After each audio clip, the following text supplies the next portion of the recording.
Hey there, friends and fellow crafters. It's LeeAnn, and I am here today with Imagine Crafts. We're going to do a summer themed card, and this would also make a great retirement card. So, as you can see, I do have a panel of white cardstock, and this is measured 4¼ by 5½. And I do have a stencil. I'm taping down my sticky mat. I have a stencil here from Gina K Designs and inking up my summer sky. And from there, we're going to do Angel Pink. And then I'm going to bring in Lulu Lavender. And I'm just going to alternate between the three to do my sky. I think these three colors together make a great sky background for a daytime sky, and that's what I'm going for. This stencil is great because it's all encompassing. I can do everything I needed to do with just this one. And you'll see here at the top it has the clouds, and then at the bottom is waves. So I'm bringing in some Danube blue, or this might be Bahama blue. Sorry, I did film this about 2 weeks ago. So it is Bahama blue. And doing my water, and just flip that around and get a little bit more there. And now I'm bringing in that summer sky to get the last there. And right in the middle of the stencil is the beautiful sun,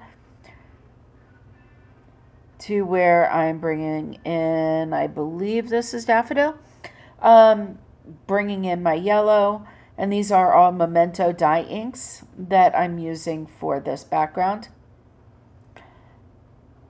And so there we go. I've got my panel done. Put that in my Misty, and then we'll do some stamping. This is also a Gina K Designs stamp set. And I'm going to bring in my VersaFine Clair in Nocturne, because of course that is my favorite black ink when I want a crisp black, especially for silhouettes. So here we go. We'll get that inked up.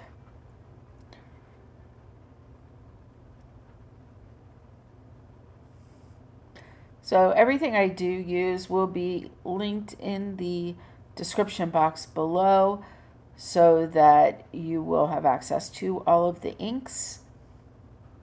And so now I have that taken care of, and I'm going to bring in the sentiment, and we'll put that as a banner right across the top. This is a quick and simple one-layer card. Quick, maybe not so simple. This was a 16-minute video that I did speed up 4 times because, as I always say, your time is valuable. So now I do have this. I am putting it onto a black panel. So my white piece is 4 by 5¼ The black is an 1/8 inch bigger, and that will go on my 4¼ by 5½ card base. Using the Terrific tape, because that is the easiest when adhering my panels. And there we go. The card is complete. Hope y'all have a wonderful day, and give me a like.